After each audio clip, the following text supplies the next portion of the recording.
दूध मिलता है किससे? कनेक्टिव टिश्यू से। अब हम अगर स्ट्रक्चर की बात करें, पर्टिकुलरली मेन स्ट्रक्चर की, टेस्टिस की, तो नेक्स्ट हम देखेंगे स्ट्रक्चर ऑफ टेस्टिस। क्या है जो स्ट्रक्चर ऑफ टेस्टिस होता है? हर एक टेस्टिस में कितना, कम से कम कितने लोब्यूल्स होते हैं? Consist of lobules. ठीक है, टेस्टिस में लोब्यूल्स होते हैं जो लगभग 200 to 300 तक हो सकते हैं। ओके, नेक्स्ट क्या है? ईच लोब्यूल जो होता है उसमें 1 to 3 कॉन्वोल्यूटेड ट्यूब्यूल्स होते हैं।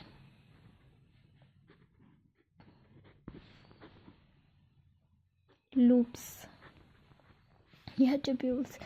ओके, और ये जो कॉन्वोल्यूटेड ट्यूब्यूल्स होते हैं, जो सेमनीफेरस ट्यूब्यूल्स बोलते हैं, सेमनीफेरस कोई भी सेमनीफेरस ट्यूब्यूल्स है,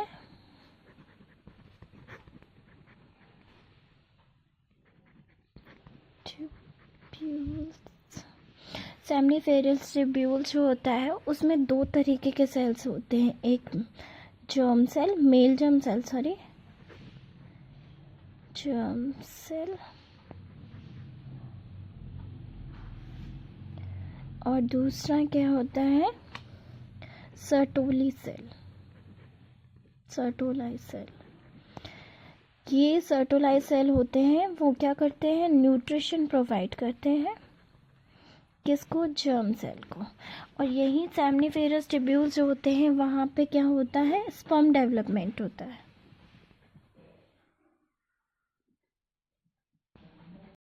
सक्सेसफुल स्पर्मेटोजेनेसिस है, सक्सेसफुल स्पर्मेटोजेनेसिस।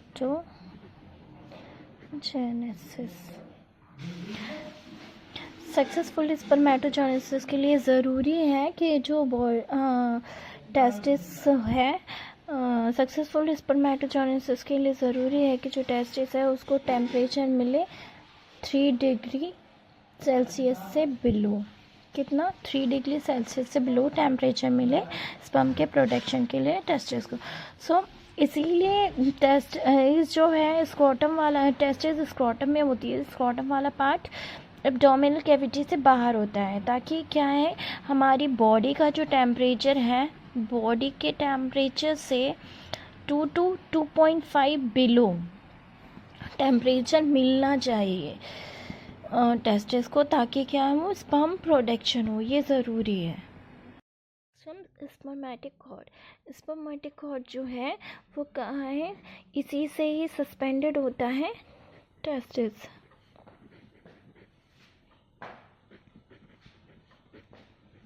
पहले ही आपको बताया था।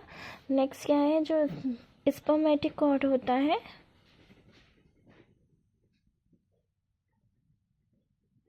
उसमें स्पर्मेटिक कॉर्ड में क्या क्या चीज़ें होती हैं?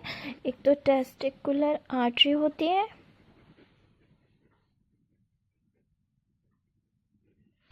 And testicular vein,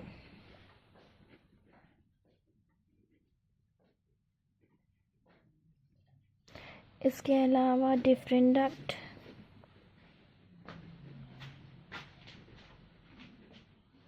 and testicular nerve होती है।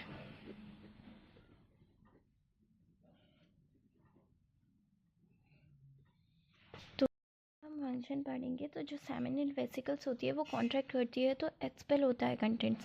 मीन्स यहाँ से एक फ्लूइड की बात हो रही है जिसे हम सीमन बोलते हैं। सीमन में बहुत सारी चीज़ें इंक्लूड होती हैं जो एक स्पर्म को न्यूट्रिशन प्रोवाइड करता है, जैसे कि कैल्शियम होता है, बहुत सारे एंजाइम्स होते हैं, फ्रक्टोज होते हैं, ताकि जो फीमेल रिप्रोडक्टिव ट्रैक्ट में उसकी जर्नी है उसके टाइम में उसे न्यूट्रिशन मिल सके और वो लाइव रह सके।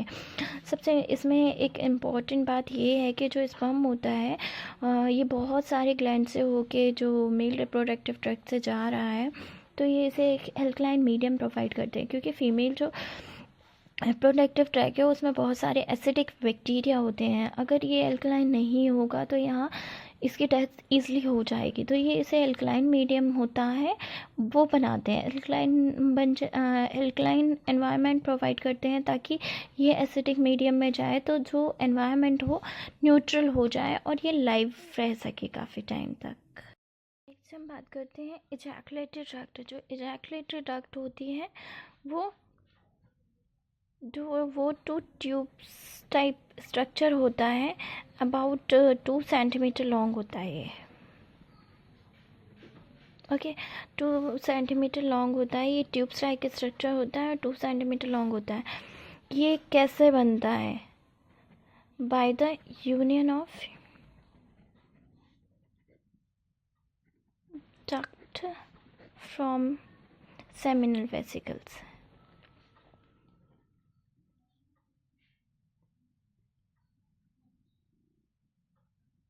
जो सेमिनल वेसिकल डक्ट है वहाँ से आके जॉइन हो जाता है, आगे जाके यही बनाती है इजैकुलेटरी डक्ट। और ये कहाँ से होके पास होती है? प्रोस्टेट ग्लैंड से पास, प्रोस्टेट ग्लैंड, पास बाय प्रोस्टेट ग्लैंड।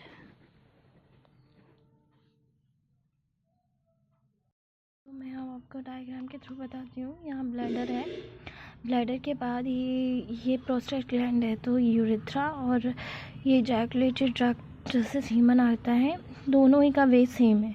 तो इजैकुलेटरी डक्ट है कहाँ से? प्रोस्टेट ग्लैंड से होके निकलती है, ये दिया हुआ है। डिफरेंट डक्ट है और ये सेमिनल वेसिकल से, ये दोनों आगे मिलके इजैकुलेटरी डक्ट बनाती हैं। ओके, नेक्स्ट मैं आपको बताती हूँ स्पर्म का स्ट्रक्चर कैसा होता है। ये हेड पोर्शन है स्पर्म का, और ये बॉडी है, ये टेल है। जो बॉडी वाला पोर्शन होता है वो क्या होता है कि पैक्ड होता है माइटोकॉन्ड्रिया से। टेल वाला पोर्शन हट जाता है जब ये ओवम के साथ फ्यूज़ होता है, तो हेड वाला पोर्शन फ्यूज़ होता है। नेक्स्ट मैं आपको बताती हूँ कि ये जो ये बहुत सारे लोब्यूल्स होते हैं, 200 to 300 लोब्यूल्स होते हैं टेस्टिस के अंदर, पहले भी आपको बताया है। और ये स्कॉटम के अंदर टेस्टिस सस्पेंडेड होती है, किसके थ्रू? स्पर्मेटिक कॉर्ड के थ्रू। और 3 लेयर्स हैं यहाँ पे दिखाई हुई हैं, ये ट्यूनिका वजाइनलस है, ट्यूनिका वेस्कुलसा, एल्बिजेनिया। ओके, आगे जाके ये क्लोजली पैक्ड होते हैं, कॉन्वोल्यूटेड टिब्यूल्स और एपिडिडाइमस बनाते हैं। ओके, नेक्स्ट क्या है? ये कॉन्वोल्यूटेड टिब्यूल के अंदर स्पर्म प्रोडक्शन हो रहा है, स्पर्म टेस्टिस से प्रोड्यूस हो रहे हैं। ये कॉन्वोल्यूटेड टिब्यूल से एपिडिडाइमस में स्टोर होके मैच्योर होके फिर ये आगे को जाते हैं। तो आगे को जाते हैं तो जो उसका वे होता है वो कुछ इस तरीके से होता है कि ये टेस्टिस से प्रोड्यूस हुए स्पर्मेटिक कॉर्ड के थ्रू ऊपर को जब आने लगते हैं तो क्या होता है कि ये ऊपर को आ रहे हैं, तो पहले ही बोला था कर्व टाइप का कर्व फॉर्म होता है, क्योंकि ये क्या है, यूरिनरी ब्लैडर के पीछे से जा रहे हैं। तो यूरिनरी ब्लैडर के पीछे से जाके ये सेमिनल वेसिकल्स तक पहुंचते हैं। तो सेमिनल वेसिकल्स जो होती है इसमें फ्लूइड मिक्स करती है, जिसे हम बोलते हैं सीमन। तो यहाँ पे आके क्या है, स्पर्म और सीमन मिक्स हो जाते हैं और प्रोस्टेट ग्लैंड से होकर जो इजैकुलेटरी डक्ट आती है उसमें आ जाते हैं। फिर कॉमन जो वे है यूरेथ्रा का, यहीं से ये पेनिस से होके यूरेथ्रा के थ्रू इजैकुलेट होते हैं। ओके, तो complete reproductive system of male. Thank you.